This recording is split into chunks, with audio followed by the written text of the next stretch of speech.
What's up, you guys? I'm Justin Perry. I'm a commercial retoucher, and my goal is to help you learn Photoshop and learn how to make a great living using Photoshop. So in this video, I'm going to be walking through how to use a couple of Photoshop brushes I created that you can get for free. The link is in the description below. And these brushes help you paint custom eyebrows, eyelashes, and flyaway hairs easy and consistently. So without wasting any more time, let's jump into Photoshop and I'll kind of show you how to load these brushes in and how to make them work.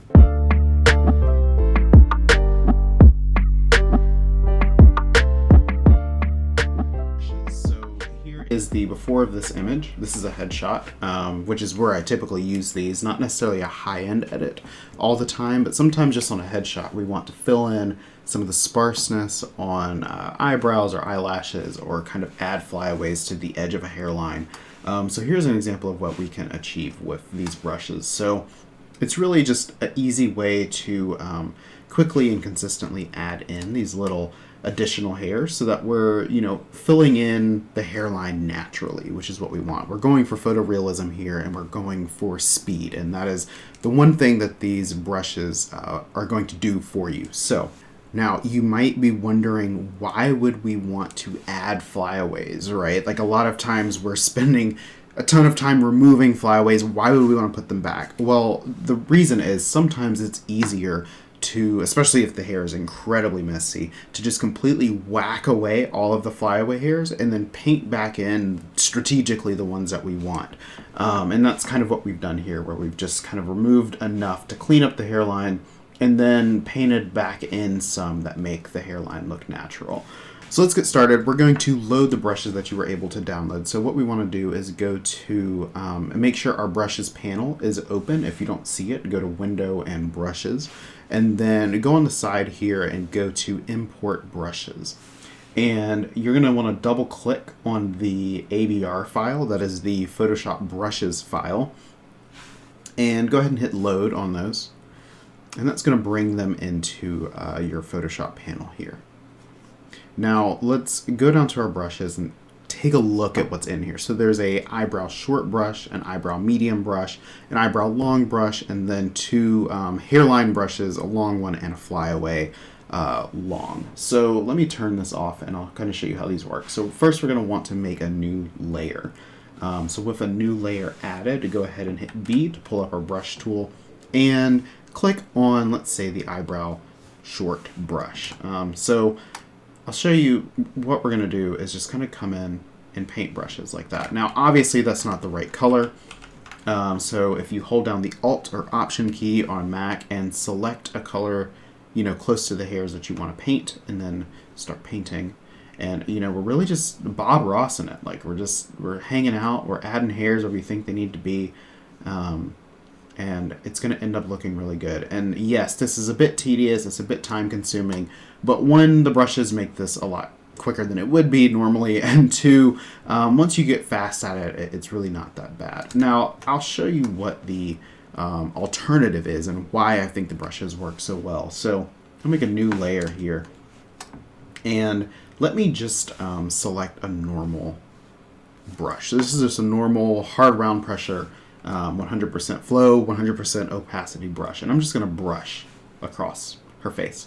So see how these long strokes are long? If I were trying to create little brushes, there'd be no way to make them all consistently the same size, and they don't really look like hairs, right? They just kind of look like little brush strokes. Even if I make my width really tiny, I mean, these just look like brush strokes. So the benefit of the brushes themselves are the brush. If we go into the brush settings, you can see that it is, there's a couple of settings here, but the shape dynamics, build up, smoothing, and all of these are kind of set in order to give you a really nice, consistent taper to the brush, and the way that it disappears the way a brush does. And there's a certain amount of smoothing added as well to make sure that all of your brush strokes are nice and consistent and they look good. So this is kind of the benefit. And if I were to switch to the medium, that's kind of what that looks like. It's a little thinner.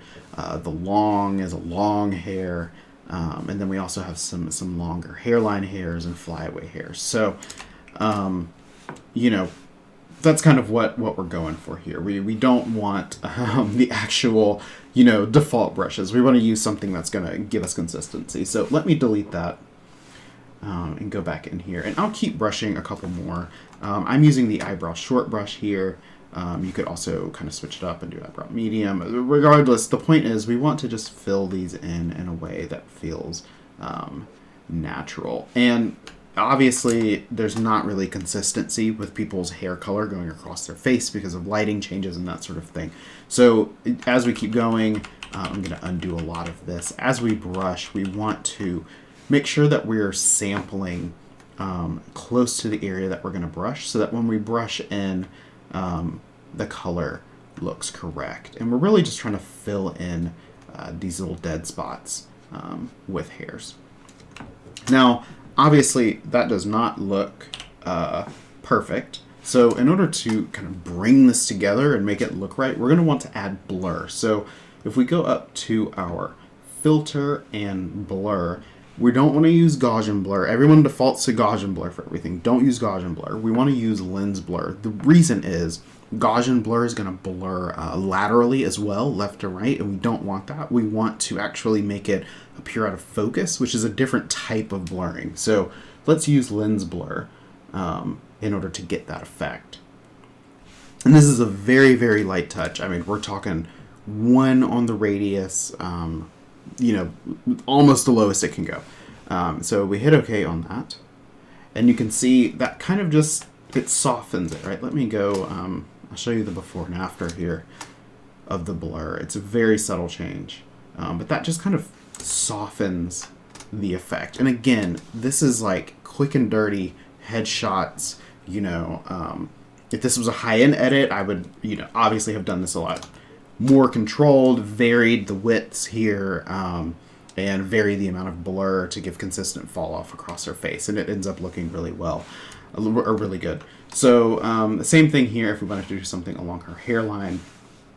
Maybe we pick the hairline long brush, sample a color close to her hairline, and kind of just brush in hairs and just add back in a little bit of, you know, inconsistency along the hairline, because that's what's going to give it a realistic look. We're going for, you know, when you're cleaning up hair, you don't want the hair to be perfect. We want the hair to be clean, and there's a big difference between that. If the hair is perfect, it starts to look weird, because we know in real life hair never looks that perfect, but we don't want it to have crazy flyaways going all which way. So the goal is to just control the flyaway. We want controlled chaos in the flyaways, and that's what this allows us to do. So that's kind of how that works. It's a similar concept with eyelashes and eyebrows. We just come in and we just paint them back in wherever we think that they might be necessary. Now, with these clumps of eyelashes, if you want to recreate that, what you don't want to do is go to, say, a 6-pixel brush and just paint like that. Like, that doesn't look right. What you really want to do is make sure that you're going with a small thickness on your brush, like a 1 or 2 pixel, and then repeatedly stroke to build up to the thickness of eyelashes that you're going for. Because that's really what's happening here, right? This is multiple eyelashes clumped together. If we want to recreate that, we're going to have to paint multiple eyelashes and clump them together. And that's going to look way better and more realistic than just getting a really wide brush and saying, you know, okay, there's, like, that's not right. But if you wanted something that thick, you could achieve it, but you would achieve it through a slow build-up of multiple lashes until, you know, you got them to look like a realistic clump of eyelashes. And again, we would then go into our filter, add blur, add lens blur, just enough to knock a bit of that edge off. And that's, you know, you would need to play with these settings, obviously, based on the amount of blur you need. But that's kind of the general concept here. So I hope that you find these brushes helpful, and I hope that you can work them into your workflow and kind of use them to get good consistent hair. So if you liked this, be sure to subscribe. I've got a lot more tips coming. I'll try to develop some more freebies to give you guys that I find helpful. when I can, and try to share some of the projects I'm working on and the thoughts and techniques that go into them. In fact, I'm working on a very long, exhaustive tutorial of an editorial composite. So if you want to see something a little more complicated come together and get a lot of tips and tricks in one video or a series of videos, that's going to be the series for you. That'll pop up here at the end of the video. Otherwise, I will see you guys on the next one.